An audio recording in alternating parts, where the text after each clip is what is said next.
Welcome, Night Owls, to the Book Club After Dark podcast, an inviting moonlit podcast. I'm your host, Danny. And I'm Michelle. We break down fantasy, romantasy, and thriller novels. All things enchanting, intriguing, suspenseful, and maybe a little spicy. Each episode features intimate discussions on captivating stories, character breakdowns, fan theories, and more. And this is your content warning. This podcast contains mature themes and discussions that may not be suitable for all audiences. Episodes include explicit language and descriptions of mature romance, as well as depictions of violence and other intense subject matter.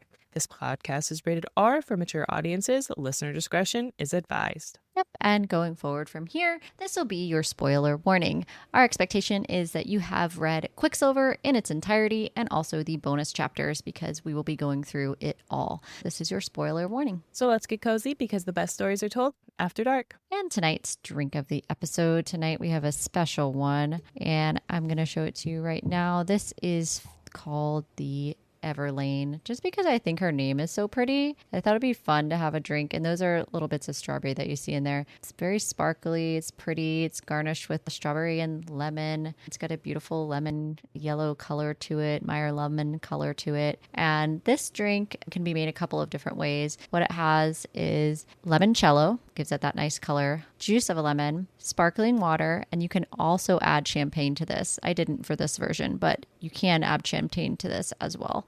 So I thought for Everlayne, to me, she's such a bubbly princess girly girl type that I thought, like, with her long yellow hair and just like her whole flowy girly girl personality, I was like, she deserves a sparkly fun drink. And her name is so pretty that I was like, we'll call this the Everlayne. So cheers for Everlayne. Cheers.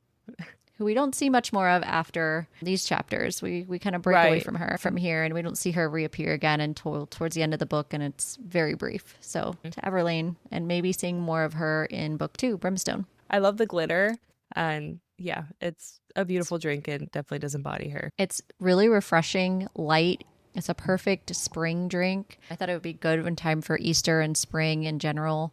Just a fun, light drink. So cheers. Enjoy. Let's immerse ourselves back into Yuvelia. This episode, we're going to be exploring a deep dive exploration of chapters 11 through 15, picking up where we left off. This is going to be Quicksilver by Callie Hart. So whether you're reading along with us or just here for the book talk, we are glad that you're here. Chapter 11 is titled Swallow. So Everlayne assists Saeris getting dressed by tying her corset as tight as possible. Saeris wants to wear pants, but Everlayne insists she's too pretty for pants. You know, she has to be done up. She has to wear the dresses and, you know, all the frilly lace and the sparkles, and because that's what proper etiquette entails. Everlayne also lectures Saeris about not going around punching Fae warriors because she had just punched Kingfisher in the face, and obviously afterwards Kingfisher had carried her into her room and thrown her on the bed and snarled "bad human," and then just left with, and just that whole like grumpy, that was hilarious. And Everlayne also is just like, well, my relationship with Kingfisher is complicated. And she really goes into the details of that. I like getting the backstories. As we're going through things with Sarah's perspective, obviously, there are a lot of questions. But with Everlayne, she gives us a lot of history. Specifically, she kind of gives like girl talk tea time. And Everlayne's mother was married to a southern lord, which is Finran. Before she married Bellicon, she had Fisher with her first husband. When Fisher was 10, the king sent his father on a mission to Zilvarin. He never returned. Zilvarin is obviously where Saeris is from. And so Fisher's father was sent to Zilvarin and is probably still there. He's never returned. That does not mean he's dead. So he's someone there. Anytime the author doesn't say he's dead, that means he's alive. But he's hiding somewhere. He's alluded to that he's dead several times, but we don't necessarily know that for sure. And the fact that he doesn't go to like some random place. He specifically goes to Zilvarin, meaning Saeris may have seen this character and hasn't realized that this person is Fae, or because obviously why would she? She knew Carrion, and Carrion isn't Fae. Or he's just kind of hanging out somewhere, staying undercover. But I believe he's there. I don't think he's dead. He's there. And then Bellicon deemed Finran a traitor and blamed him for stealing the Quicksilver, which we know that's Madra's position. Like I believe, and we knew Bellicon knew that. Yeah. So he's basically was like, I'm going to kill you so I can take your wife. Which is exactly what he did. He painted Finran, in turn also was able to kind of paint Kingfisher as oh, you're of the traitor bloodline and your father,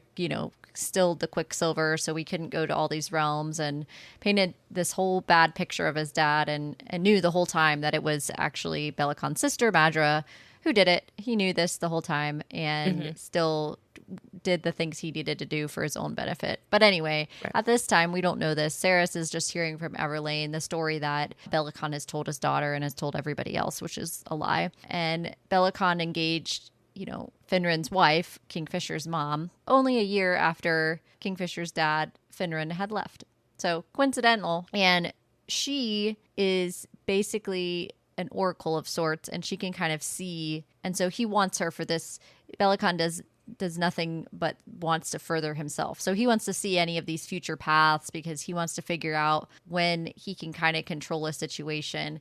And so he wants Kingfisher's mom to use her for that end. And we find out later that we think that she passed away in childbirth, but Belacon actually slit her throat and killed her. We know that he's just a psychotic murderer. So cool story, Belacon, psycho. Belacon was furious when his mother brings Kingfisher because he wanted his own son and heir. He blames Fisher for the mom dying, but we all know this is not true. This is just what he's told, like, the masses for why he behaved the way he did towards Kingfisher, because, it was Fisher's fault for everything that has ever gone wrong. Everlayne's just explaining this story to her, and she's like, yeah, I know it doesn't make any sense, and, it's not right, but this is kind of the situation we're in. Everlayne leaves to go get breakfast. Saeris repeats the words, Anarath more in her head. Kingfisher knocks at Saeris' door. His lip is bruised. He's wearing more armor than usual, and he has a plate of food. He draws the curtains, and he says that he's hungover and that the light makes him angry. And I kind of wish that when we were going to get Kingfisher point of view chapters, that it was going to be this backstory of where he got hammered and like whatever happened here, but we don't get that, unfortunately. No. So he's not allowed in the library. He doesn't have private quarters, and he needs to eat. He's like, oh, today has rules, human, because he's like really hungover.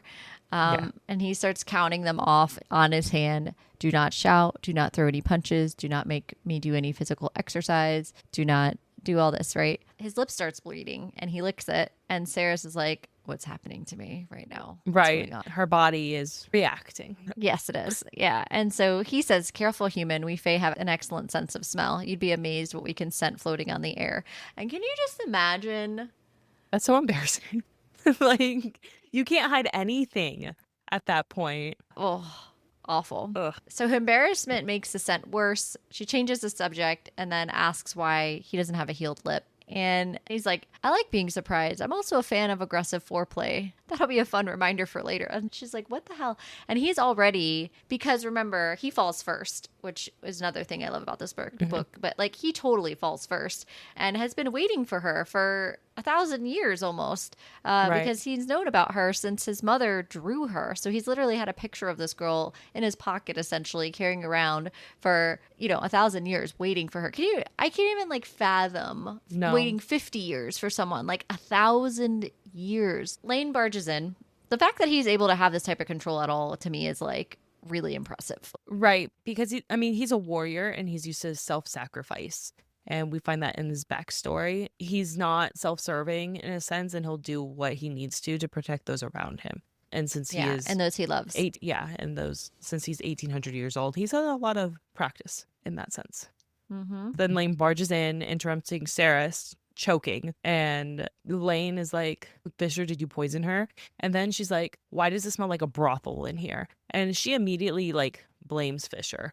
Like, get the fuck out because you're drunk. Clearly that's where you spent. You're disgusting. And he just takes it. And he's just like, he leaves, letting him take the blame, knowing that Saeris is the reason why it smells like that. And that's also like double embarrassing. Like, not only him, but like everyone around her can like, that's... Yeah, and then later when in the camp and Danya's like, oh, everyone in the whole camp can smell you guys. I'm like, oh my God. Like, it's just like gross. Horrifying.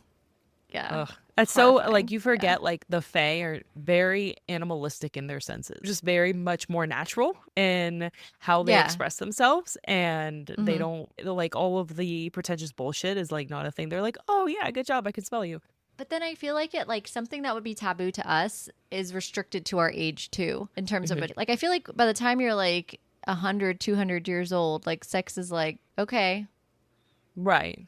1,000 years old, you're just like, meh, it's what we do. Smashing bodies. There's no, yeah, exactly. Like there's no, you're over it by then. It just becomes a normal, whatever. It's a normal thing that goes on.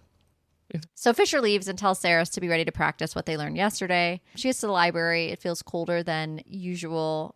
Rosarius comments that it'll snow tonight. Saeris presses to learn more about the Quicksilver rather than wanting to learn really about the courts and all the things they need to do there. Saeris asks how the alchemists used the Quicksilver, and because she's like, I'm trying to understand. Okay, great, I can talk to it, but like, how does this even work? Like, how do I go where I want to go? And we kind of alluded that in the last episode of like what she needs to do, but she doesn't know this at the point, so she's trying to figure out. So he's saying to her, you need to fix your intentions on the place you want to go, and that sometimes this has not ended well for certain alchemists, and they ended up not in the places that they wanted because they were not clear about where they wanted to go. And the way this reminded me of Harry Potter, where he drops the flue powder in Chamber of Secrets, and he says diagonally. Yeah. Instead Did you say of Diagon Alley.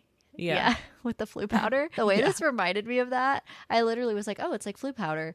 And I just kept reading. The Quicksilver pool in the palace is like one of the deepest in this whole world. And so he tells her about that, about how there's a Sancerothian pool located in the council halls, the Gilarian pool kept their pool in the hall at the highest mountain peak. The Lassians' pool was located in a sea cave, which is their most sacred place of worship. So I feel like they're always like indicators of where we're probably going to go, especially given that we travel via Quicksilver. So the Listens pool, we didn't go to this book, but I do think this most sacred place of worship is the sea cave. I think is a possibility we may go to that in book 2. I think that could be an indicator that we might see that location when we are traveling with Brimstone.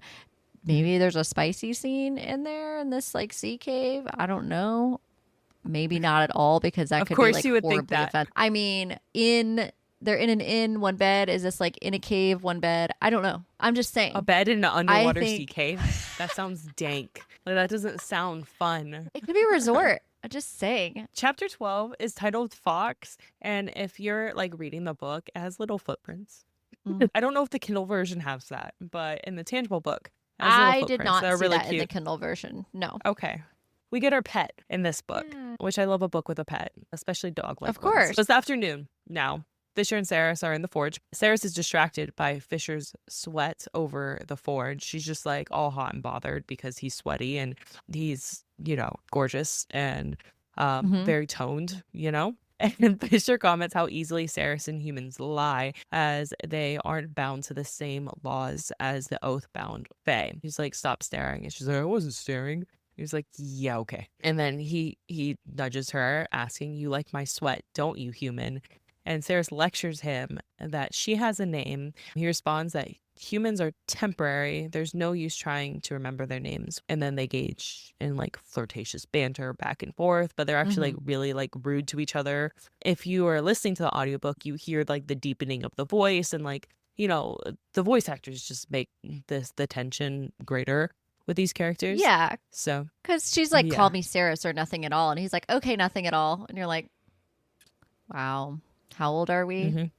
Wouldn't have guessed 1800. Anyway. More like 18. Yeah. So Fisher, he was actually hungover because he and Red went to the Blind Pig, which is a bar or a tavern, and they gambled and drank a shit ton. And Saeris looks inside the crucible. Which good on for the him. Anvil. Mm-hmm. Good for him. Drinking and gambling. He needed a night out. Yeah. Kingfisher's been through hell. He needed to go out with his friend. Give him a break. A night with a guy. Yeah. The best friend. Come on. I guess. All right. So there's this crucible on the anvil, which has, so essentially it's like What's a crucible, Michelle? Tell us. I don't want to say it's like a cauldron, but it's like a bowl type container that would be similar in shape to a cauldron, but it's not like, cauldron, boil and bubble, toil, trouble, all that. But essentially it is over the anvil, and there's like Fae bone inside. So Fae have tried to study how their DNA makes them capable of using the Quicksilver. So this is why he has like fragments of Fae bone. And now Fisher is trying to test this theory. And as they're trying to test this theory, there's a creature huddled next to the hearth, which is a fox. White fox, big black eyes. And Saeris has never seen a fox before. She's like, what the fuck is that? Right. And Which is the way I laughed when I read that. It was hilarious. yes. I mean, there are foxes in the desert, but, she hasn't seen this. Right. And Fisher's like, okay, I'm going to kill this thing because it's a vermin. But Saeris picks it up and he's like, I wouldn't do that. And the fox like bites her forearm. And she's like, of course. And it's like hanging please, on to her arm for like such a long time. And she's like willing it, like, please just let go, please. Yeah. And he's like looking at her like, I can't. And Fisher's like, it's a disease-ridden pest. Can we please like get rid of this? And Fisher says the fox would make a great hat. And both Saeris and the fox growled, which since they now have a common enemy, the fox let go and then hides under her skirts because she's wearing like the dress. And now she has her little bestie. Mm-hmm. And there's just like this argument, like Fisher's like, get rid of it, go, you need to get rid of it. And she's like, no, I'm gonna keep it. And then Fisher flicks his wrist. She's wearing a dress and she hates the dress, and she comments how she hates the dress, and Fisher is just like, okay, and basically unclothes her and reclothes her. She now wears a tunic and there are many pockets. And the fact that your girl was happy about many pockets is a true thing. We love our pockets. And then she has a weapon, a knife strapped to her thigh. She obviously feels more comfortable and is happy than wearing the billowy skirts. Yep. So, of course, Fisher then strips his shirt, which we all knew would Why happen. not? And his shirt I'm has here for it swirling in the black show. ink. Who isn't? Yeah. But also, like, this is important because this is her first time that she starts to understand his tattoos move. And she starts to see some of his magic a little bit more. And so there's a fierce, looking wolf head that's symbolic of what we talked about in episode 1, Lupo Parelia, and another nod to what he has on his chain, right? So she sees that tattoo and other swirling tattoos that are moving. Fisher jokes with Saeris about not knowing how to use this blade. Saeris starts demanding to use the Quicksilver, and it takes Saeris 3 hours to awaken the Quicksilver. The bone bursts into flames as soon as Kingfisher drops the Quicksilver into the crucible. I imagine it as like this big thing, and then there's a really hot piece where everything's melting in this crucible, and that's like the crucible piece. So she drops it in there, and this becomes relevant in a few minutes because she almost burns the shit out of herself later. And Saeris asks if she could look at the pendant and hold it, and if there was another element that was bonded to it when she might be able to like feel it. And Saeris observes Kingfisher and remarks in her mind that he's the most beautiful thing she's ever seen, which to me, when I read the book the first time, I was like, they're mated, because I remember that from other books where there are mates, but I knew that there were mates in this book. So that was my indicator that they were definitely mated, because usually anytime the person is like, they're the most beautiful thing I've ever seen, beauty's in the eye of the beholder, that whole type of thing with the trope, it's an indicator that she's starting not to figure out anything because she has no clue that there even are fated mates at this point. But obviously she's very interested. There's been other indicators of a little bits of spice even in previous episodes. So, and this one opens up with a good deal of it too. So, but this is her first, like in her mind's eye saying like, he's the most beautiful thing I've ever seen. Right. Kingfisher baits her to come and get the pendant and says to her, if you want it, then you need to come get it. Of course, this is where she takes advantage of the situation. It is a very tense scene, but it also, like, she totally takes advantage of him in this situation as well. And he allows it to happen. And I do wish we had a point of view chapter from his, because he says that he knew what she was doing, but like, did he? I would like to know if he actually did. Yeah. So he's radiating energy, heat, smoke, power itself. She can feel all this coming after him. The pendant is rectangular. It's like an inch long. The crest has 2 crossed swords wrapped in thin vines. They're very close. Fisher asks what Saeris knows about Fae anatomy. Of course, nothing. So he explains it to her. He's like, well, let me educate you while we're here. May as well, right? Similar on a surface level, but they possess a few organs that humans do not. Which I want to know what information on that. Right. Yeah. What organs? What other organs? Are they a appendages, or are they, do we have a second heart? Do we Can we like breathe have like an underwater? appendix also? Or I mean, because we've got bonus organs too that we're not using, but I yeah, just want like to the know appendix. what, yeah, and Yeah, spleen. I need to know. Like, Yeah. gallbladder can go too. I mean, we use that, but you can live without one. So they're bigger, taller, hearts are bigger by ratio. Eyesight, smell, taste, hearing are all far superior. Knew that. So he grabs her hand and presses it to his chest to feel his heartbeat. And his heartbeat's very low. Then he places his hand over her heart, and it's like a hummingbird Not over her heartbeat. heart. It's He erratic. literally puts it in between her boobs Right. specifically. Oh yeah. Like to Yeah. indicate here. like I'm gonna separate here and yeah. Right here. Yep. So then, of course, he pins her to the wall with his hands and thighs. And he says, I don't hate your kind. I'm just disappointed by how breakable you are.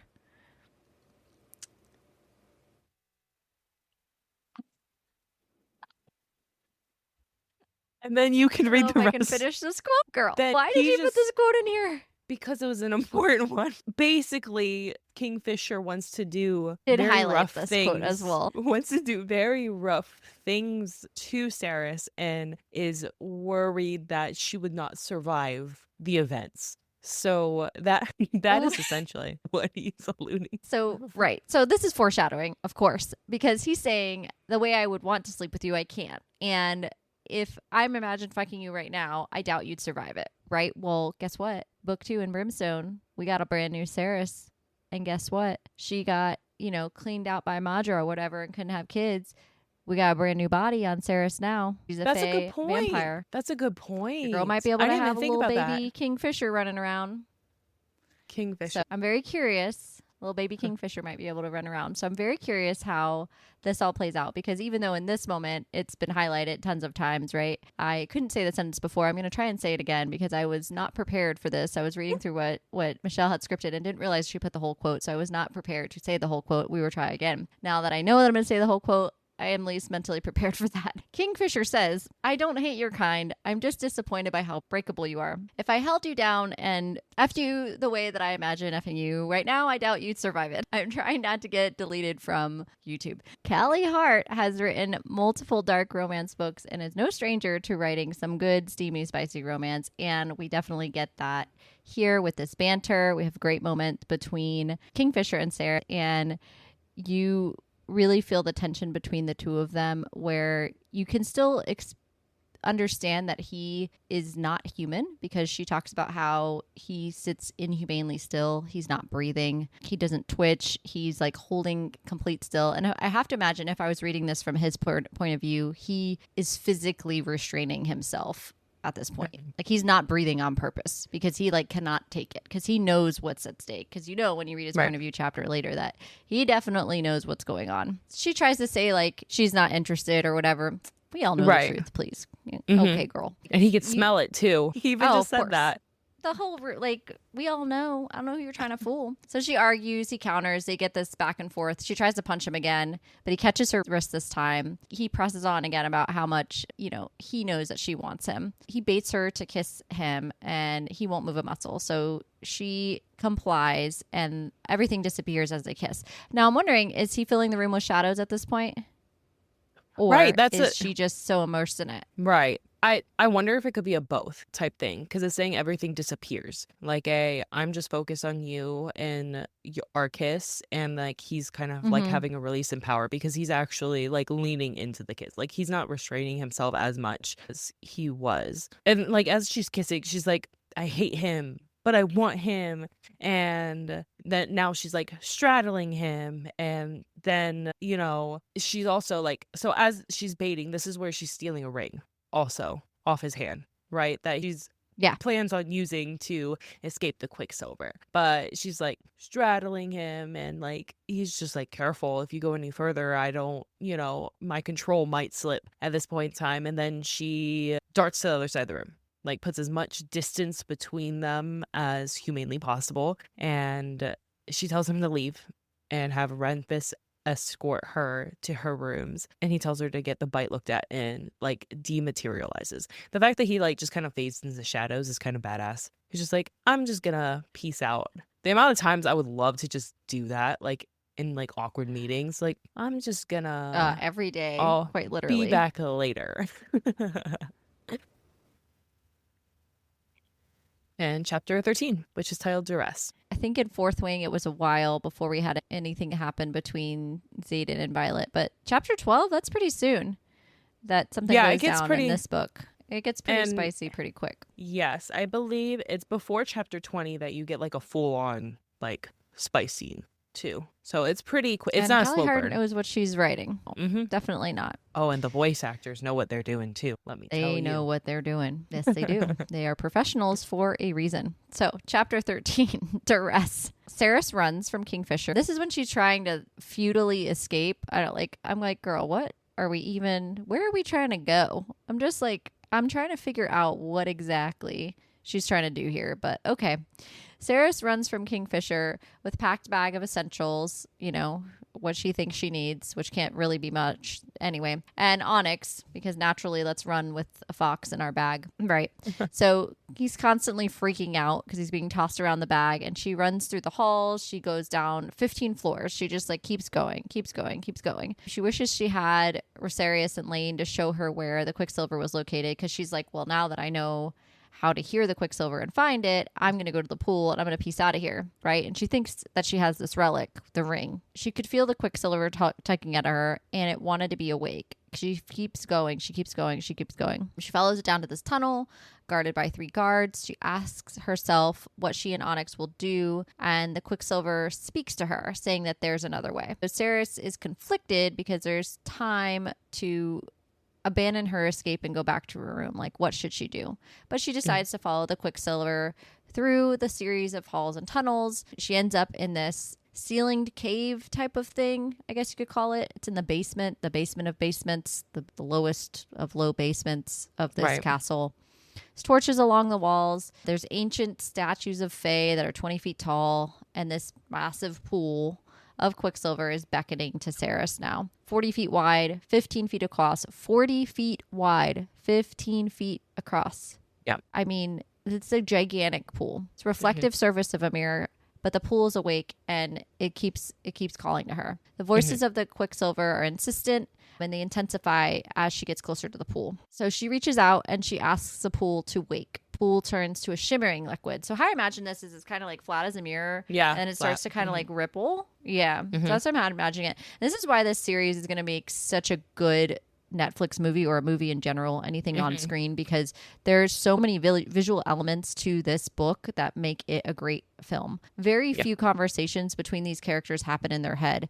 Vast majority of this book, which can't be said for like a lot of ACOTAR, can't be said for even for Fourth Wing, which is going to be still great on screen, but there's a lot of dialogue that happens between Xaden and Violet where they're just going to be talking in their heads to each other, and the squad's going to be like, what's going on here? Yeah. Or with the dragons and how they talk. Right. Yeah. But they'll be able to voice over a lot of the conversations, and it'll still be great. But this is one scene too that I thought was like going to be visually stunning, and the way that they do this has to work out really well. And the Quicksilver alone is visually stunning by itself, so it should look beautiful when they go to put it in film. She's about to step into the pool. Kingfisher comes out of nowhere and stops her with his shadows. It's just like, and Kingfisher's fury unsettles the Quicksilver. He drags her. He's like, the fuck are you doing? She's like, I want to go home. Fisher calls her a thief because she's wearing the ring, and that she's a liar, right? But she's like, the ring is going to protect me from the Quicksilver. And then Fisher tells her like, yeah, that's actually not a relic. I just like told that to Everlayne to make her feel better. He says he can move between the pathways because he's stronger than her as Fae, but he's also spent several hundred years forging barriers and wards around his mind, which reminds me of the gate when he was talking about iron. In his mind, like we learn about how he's gotten used to over time, whereas Renfis hadn't exposure to iron. And so it's kind of a similar thing. He's able to kind of engage with the Quicksilver because it's literally in him of his body, and he's worked with it for so long. Whereas Saeris's mind would have splintered immediately if she stepped into the pool. She'd be shattered. Yeah. Kingfisher emphasizes that she will remain and make relics, or Bellicon will punish her. She was like, I would rather die. Like, I would rather die than stay here. He agrees ultimately then to go into the Quicksilver and retrieve one human. He only has one relic to protect the human, and he is not going twice in a day. And she's just like, well, can I have two? Because I need an Elroy. And he's like, what the hell's an Elroy? Like, no, you get one. Like, we're Yeah, not bartering you get one here. person. She decides, like, okay, Hayden, I need my brother Hayden. And they actually have a blood oath that they make. So he goes and tries to get her brother, and she must help and assist Fisher in any way she can. The broad constraints of this blood oath, she doesn't know any better, because She doesn't know what a blood oath is. Right. He mentions that humans' words don't really mean anything. This is, they lie to get what they want, manipulate. So she's just like, whatever. I want my brother. Bring me my brother. And he's going to be using Saeris' blood, since they are full siblings. And he's like, even like, are you sure you're like full siblings too? Which also leads to the question, to your point, is, are they actually full siblings here?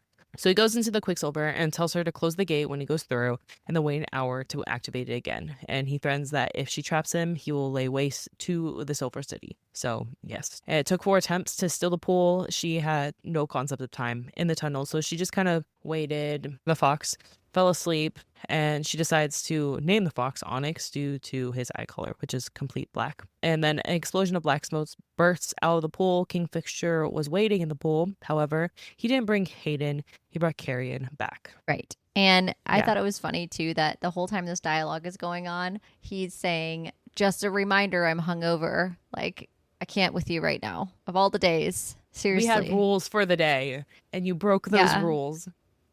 I had to come chase you down here. I'm already, like, I'm winded. I said no physical. But he's literally no physical like, exertion. Please.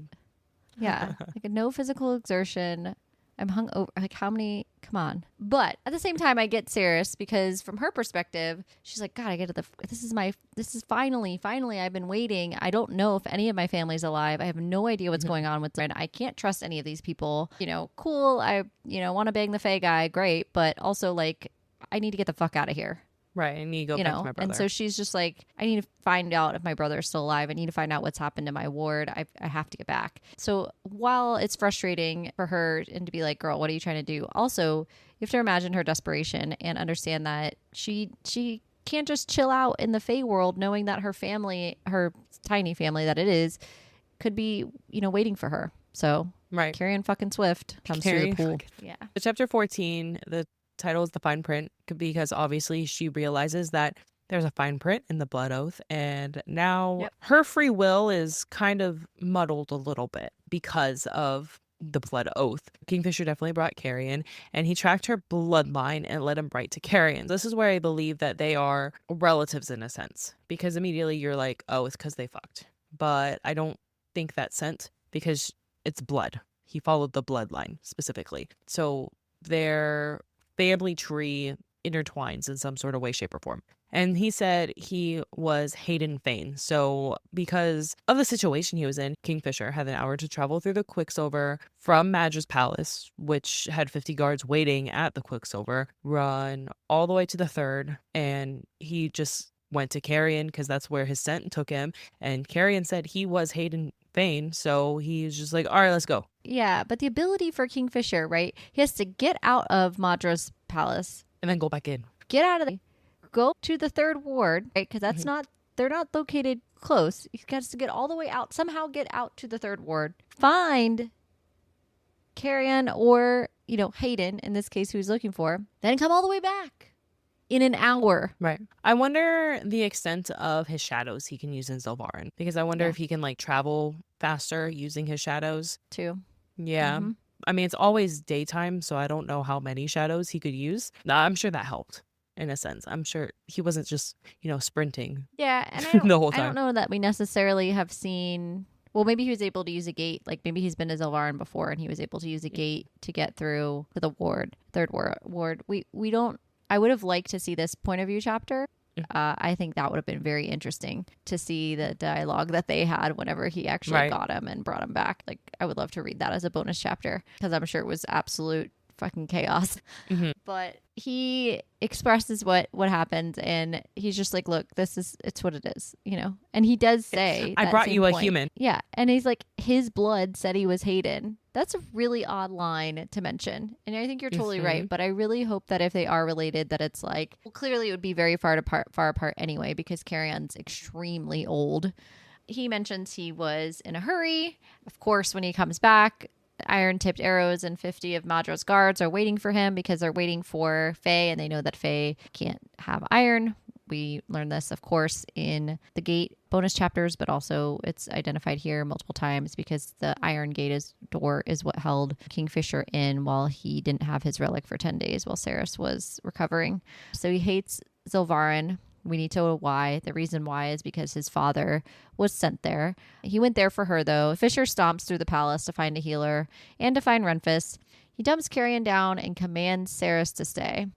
He couldn't find Ren, so he leaves a note, but found a healer. When Fisher moves to leave, he has to tell Saeris to come. Keep up, you can speak again, but no complaining. And so he's literally just like using the blood oath. Yeah, to like command her, so she's like, she's fucking not pissed, annoyed or annoying to him. He's like, no more complaining at this point. You already broke all the rules for the day. But I'm hungover, remember?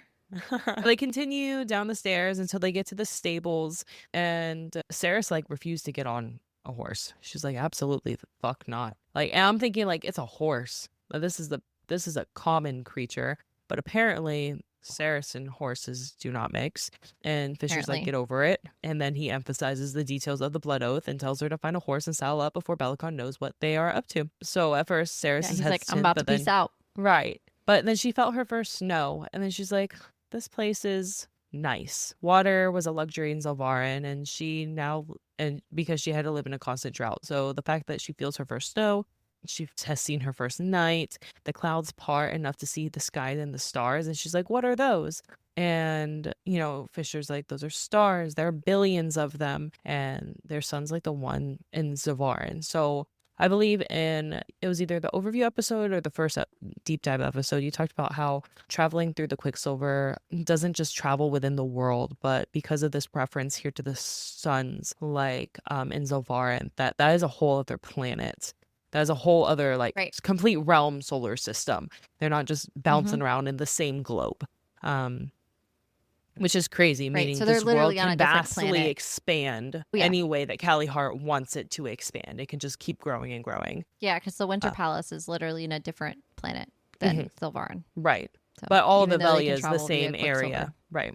And the Quicksilver But that's why it's not on the map.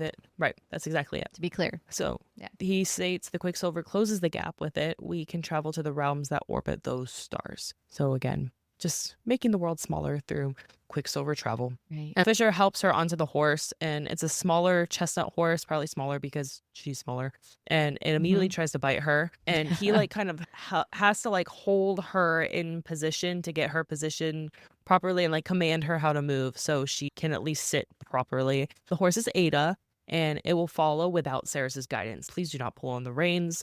Do not touch anything. Yeah, don't touch anything. It will follow me. Just sit there. That's all you have to do. Saeris demanded for her bag because Onyx is there, and Fisher argues. First is like, what's an Onyx? And then he's like, that's a wild animal. It should be let go. I'm not going to go back and get it. He's just like, okay, fine. He gives her the bag. Carrion is strapped to Fisher's horse. I'm assuming is like over, like draped over the back, essentially. Yeah, that's what I thought. And Fisher wants to leave him since he technically isn't Saeris' brother, but obviously she's like, no, you can't leave him here. She just wants to go home now because she's like, wow, I could have had my brother and now I have fucking Carrion. But he says, and yet you're coming to help me end a war, aren't you? What more notable cause could there be? Congratulations on achieving fucking sainthood. And that's where we kind of end the chapter. Chapter 15, Saerush. Fisher guides them around the town. So we find out what Saerush, of course, means, which is like a chant that they say. It's like cheers. Yes. Yeah. Right. For Kingfisher. And it's a sign of respect, basically. So Kingfisher guides them around the town through darkness. They keep going. They're leaving this area of the Winter Palace and on their next journey to their next place. So they're on horseback, and these haunting wails are echoing across the forest. Onyx is whining. Fisher keeps getting annoyed at Onyx. These crying, wailing voices keep going on and off around, which Saeris is like, what the fuck's going on? So Fisher explains another type of creature, which that they're shades and they're echoes of what's remained after a creature dies in distress. But they are not aware of you, meaning they're not sentient. They are just reliving their last moments over and over again, which is terrifying. But yeah, that would be awful. But these are awful creatures. They're not good. Right. Yes. So he explains that as well, that this was a prison and only those guilty of heinous crimes are sent here, and that he can give her his gift of sight if she so wants, which is, again, another nod to his ability and his power. He can literally show her what he can see, which is crazy. But she's like, nah, I'm good. I'll take your word for it, which I don't blame you, girl. I probably would have done the same. Fisher says they'll go to camp if they trot, if they can get there faster if they trot. Saeris is like, no, my vagina's on fire, which is not what she says, but is basically what she alludes to. Then he's like, oh, my kisses have healing properties, especially when administered between thighs. It's like funny how that works. So banter continues between them. She comes back with another witty thing of her own, saying that she's surprised because the last time that he got close that she was able to steal his ring. So he must not be super aware of what's going on. You know, she's trying to keep insulting him and getting this going. And he's like, yeah, I already knew what you were going to do. So cool. She brought a bag of supplies when she was at the forge. And he's like, yeah, I looked into your bag when you weren't looking. So I knew you were going to bolt. It's not like this is new information. I knew what you were up to. That's how I was able to get down there and chase after your dumbass. He doesn't say that, but basically she emphasized that, oh yeah, you were distracted by a human. And he's like, oh yeah, you got jokes. Yeah, no. And she's like, you can't lie. I saw your body reacting. And he's like, oh, my hands have a mind of their own. So this kind of goes back to what I was alluding to before, is like, he knows about the bond. He knows who she is. She has no idea. And just the torment that he continues to put himself through. He just like always is trying to fall on his own damn sword. So they keep moving through the forest. On and on they go. As they're moving to the forest, I just want to point out the map because we're in Novelia. So we kind of have locations where we are. So we're moving from the Winter Palace and we're going east into the Wicker Woods. And they're following that until they come across a road. The road isn't mapped, but essentially as they come to the road, they arrive at a rundown 2-story building at the bank of Wide Frozen River, which is the Darn, essentially. They're not in Callish, so this is kind of where there's a gate here, and that's going to bring them to Callish, but we're still north and we're moving more east. This is why I like maps. We know exactly where we are and how we're getting there. Right. Very good point. They're stopping to let Rumfus catch up. So the stable hand offers 4 krona for Onyx. And then he offers to buy Carrion as well. And they're like, she's like, no, he's not. Kingfisher's like, yeah, he's not for sale. But he's like, just put him in the stable, cover him with hay and a blanket. And, I'll kill you if anything happens to him. He'll be fine. And so he's like, oh, sir, nothing's going to happen to him, right? They enter the tavern, and Saeris is surprised by a variety of creatures in the tavern. There's a bunch of different creatures here, which we may have to do another guide. I'm feeling another guide coming on where we can show you guys some of these creatures. So there's all these different creatures that are out there, and there's this like a tree-like one, or the way I thought it was like I Am Groot situation creature, and then there's a creatures with teeth as sharp as needles and slitted amber eyes. Then there's shaggy furred legs, cloven feet with, but they're males and they have horns. But creatures, bulbous noses. And, so I'm thinking of like the traditional, all the ones that we know of, and maybe some of the Chronicles of Narnia creatures that we see, and all the different types of traditional and fantasy. She wouldn't know what she wouldn't know what they're called because so she's just describing them. But I think some of them are goblins, or also all these just different things. And there's fairies, and they flit around tugging on Saeris's hair, and they bite her when she tries to swat them away, because Fisher's like, hey, they're pretty smart, like you probably shouldn't do that. And then they get really pissy if they're drunk as well, so like you probably should not swat them away. And they can also speak the common tongue. So be careful. And then she's like, yeah, okay. And then she gets bit. So she should probably listen to Kingfisher every now and again. But anyway, she's stubborn. Kingfisher orders 2 beers and a shot, and he uses the shot to disinfect her wounds to heal her. He's like, give me your hand, because remember, she got bit by Onyx before. And so he's like, you need to get this cleaned. So she scoffs at the pain. In order to heal her, Fisher cares about her well-being because supposedly the war effort, we know this is also not true. I mean, it is true that's important to the war effort, but that's not the only reason why he doesn't want her to die. Right. Then Fisher's like, hey, go easy on this beer. It's pretty strong.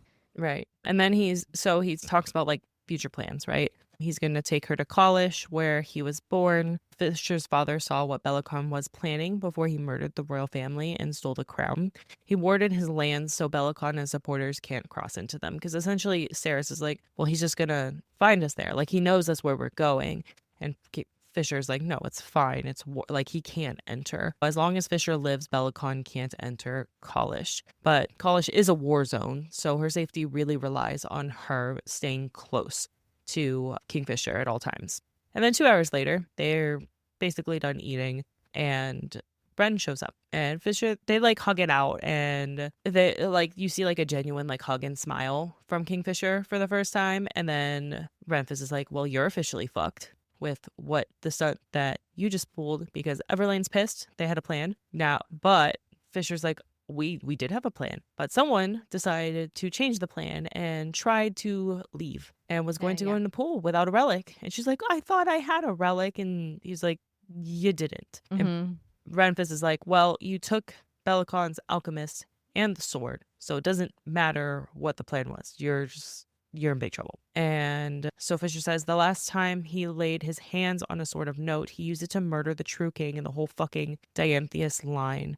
We're getting a lot of backstory here where he murdered the whole Diantheus line. Then Ren cuts him off, like, don't talk about this name. I think this also is key that we don't know Kingfisher's true name also. So I think it connects a lot back to that part too of hold your name near and dear. I also think that Carrion is basically next in line as king that we know of because of this Dianthus line. He knows who he is, and he was in hiding until it was time, basically. Right. And now it's finally starting to be time for Carrion and his rightful place, because he is of the royal bloodline, which is great, because who doesn't want someone with lots of comic relief to be on the throne? A king. I do. Yeah. No, it'd be great. And then Renfis also interrupts that Bellicon is king and the god swords are dead. So I wonder if Kingfisher ever told Ren what his sister did for his, to his sword. The reason why the god sword that he has, the only reason why it's not dead is because she put part of her soul into it. I wonder if he ever told her, Ren, that. I think so. Maybe he did, but if he didn't, I feel like he probably might have, in the sense that it only means that Kingfisher's sword is the only one that has something to it, because the other swords are actually dead. So it's possible, but Nimmerel isn't dead, but Solus's, his father's blade, basically is. There's nothing to that. Nimmerel has protected Yavelia for 400 years. And that puts us back to 400 years is when the gate happens. Just for those who weren't following what we were just saying. So the bonus chapters at the gate started 400 years prior. There is conversations that are growing louder. They're saying Renfis Orinthian, Renfis Bloodsworn, Renfis of the Silver Lake. The patrons are in shock. The whole tavern kind of is frozen. There's this overwhelming sense of pride between all the people here. Saeris only saw what Bellicon wanted her to see, and what he wanted the immediate folks there to see, which was not accurate. So she's hearing this kind of for the first time outside of the walls of the Winter Palace, and realizing that Kingfisher has a very different name for himself amongst the people.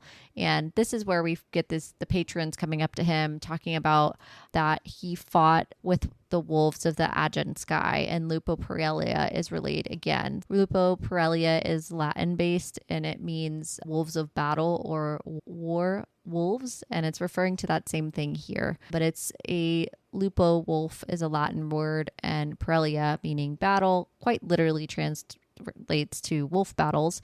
And it means this is why he's got all the wolf insignia that he has from his Lupo Parelia, which is identified with the Agen Gate story in the bonus chapters. He saved Western Anauroch, and on the 5th day, he led the charge up the Blood Red Mountain. Another warrior tribes at Snyder's Reach, he quelled the horde that threatened to burn everything her people built, 50,000 people. They raised a glass in toast to Kingfisher and Wren and Caesar Rouge, and they keep naming all these different things. They saved a bridge at Lothbrock, Torridon Pass, fought Malcolm on the banks of the Darn, and he keeps saying he doesn't know what they're talking about. Kingfisher's like denying all this, and Saeris is like very, very taken back by this. This kind of rocks her whole perception of Kingfisher here, and she says in her own mind, he was a surly, foul-mouthed bastard, but to everyone in the tavern, he was a living god. And so you can see here at the end of this chapter that it really shifts her perspective of him. And yeah, and we can see that the guy we thought, which at the original start of the book, who's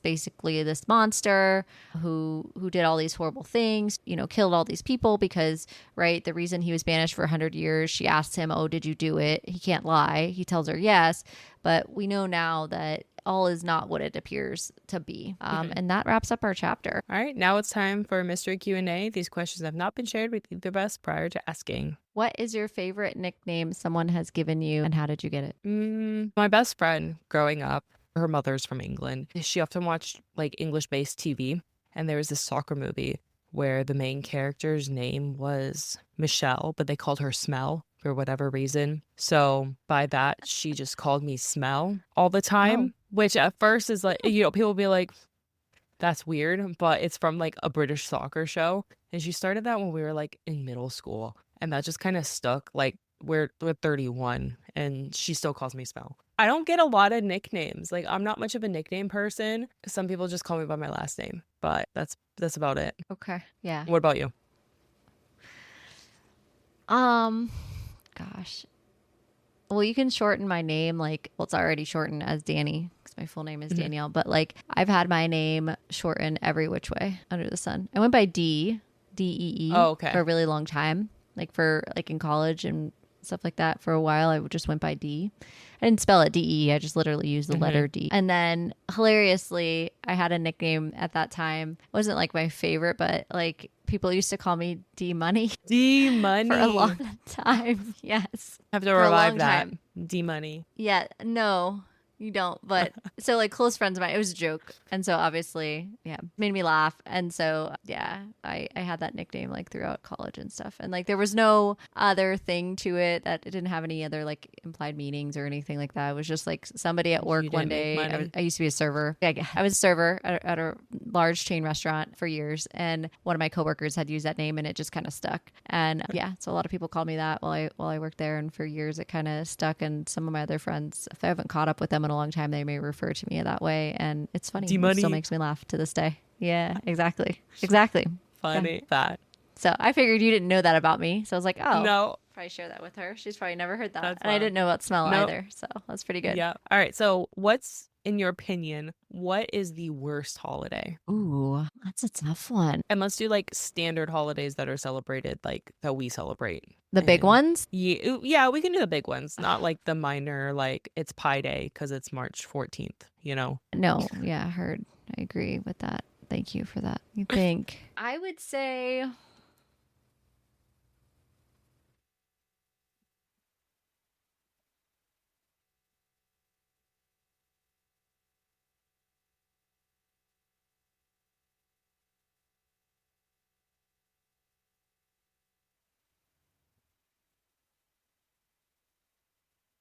I'm going to catch heat for this. As a dog mom, my least favorite holiday is 4th of July. Okay. Would it also be New Year's then, too? Yes. Like any days that have massive amounts of fireworks, I am personally not a fan of. Fair. They allow fireworks here, and so fireworks in the neighborhood and all that. And because they allow the fireworks, normally I would be fine with it. I get it on the day. Like on the day, cool. Go at it for however many hours you want to do in the timeline that makes sense. That's not 3 a.m. By all means, celebrate. That's what the day is for. I'm totally fine with that. However, because they sell these fireworks, people start 4 days before And then they're still blowing these damn things up 4 days after. And I'm like, listen, I have to sedate my dog. She cannot, she's drooling. Like, she cannot handle herself. She's terrified. So those are probably my two least favorite is New Year's and 4th of July. And fair. There's no reason why on Yeah. June 30th we should be blasting off fireworks. Exactly. I'm sorry. Right. This is what I'm saying. I agree. I don't mind on I the agree. day. Like, look, celebrate your day. Right. Totally fine. But this, like, need to be blowing mortars, like, I can't, I can't with the 4 days Fair. after the 5 days before. Yeah. What about you? So I think Valentine's Day is the stupidest holiday in the world. Wow. My it's husband a gets a get out of jail free card for that holiday. Nice. It is a Hallmark holiday. It's literally created for consumerism. And I'd like you to tell St. Valentine that. Okay. well, okay, so who of you know that celebrates Valentine's Day, like actually goes through the whole Catholic ritual in the actual praising Saint Valentine? No one. Okay, look. St. No, Valentine is look. the patron saint of love and romance. Okay? Okay. His day is celebrated on the 14th. Can we not have something? So you're telling me by buying a box of chocolates is commemorating Saint No. Valentine? Okay. I'm talking about no. It's more about it doesn't have to be a gift. It can be a note. It can just be like, Happy Valentine's Day. We're going to go out to dinner together. Something like that. Just to celebrate your relationship and love to each other. But why does it have to be one day? Why are we dedicating? My thing is, people use it as a cop out to be like, well, I'm going to spoil you on this one day and piss off the rest of the year. I have to add to this. Hold on. So my husband also hates Valentine's Day, so I thought you might appreciate this. This year, the candle that I got, we'll start here. So this is like a nice candle, like right? Cute. Okay. I love you that's exactly it. Yeah. It's exactly Did it. you see I love you every red? day. Yeah, the top part. I can't read the red. I read the It's a fuck calendar and then- it says a calendar. It's a candle, guys, online who are listening. It says, fuck Valentine's Day. I love you every day. That's one of the things that I got from my husband this year. That's the thing. I get it. I'm just giving you a hard time. Yeah. Clearly. And believe me, like my daughter, so gift giving is her love language. She gets the basket and everything because I know that fills her emotional cup and that fills her cup. I will do that for her. She gets all the baskets, she does whatever. But me personally, I'm just like, I don't care. If we want to go do something, fine, but it's not going to be any different than any other day. Like, I'm not, and gift giving is not my husband's love language, so he definitely appreciates this perspective. Now, if it's my birthday, that's a different story. Try again. Exactly. What's on a completely separate note? What's your love language? First, it is words of affirmation, and then secondary would be gift giving. Okay. Mine is quality time and gift giving. I think my husband are words of affirmation. And there's like a physical touch one, right?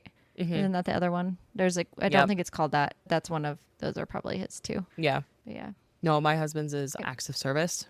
So. Oh, yeah. Yeah. Two completely different ones. So. Ours too. All right. No, ours are not the same. Quality time works here and there, but I think we both enjoy that, but I think we both have equal parts of other ones as well. Does that make sense? Like we're not, of course. I don't fit one into a box. Yeah. Right. All right. So before we wrap up, let's talk about what's coming up next in Book Club After Dark. Next week, we'll dive into our chapters 16 through 20 of Quicksilver by Callie Hart. So hit that subscribe button to hear more of our exciting book talk. And we're looking forward to further dissecting this novel with you. And don't forget, we want to hear from you. If you have thoughts on Quicksilver or suggestions for future reads, drop a comment below or message us on one of our social media platforms at Book Club After Dark Pod. Show us your fan art theories or anything bookish you'd like to share. Yep. And you can visit our website, bookclubafterdark.co, to stay up to date on our cozy content and check out our merch. That's all for tonight. Sleep tight, night owls.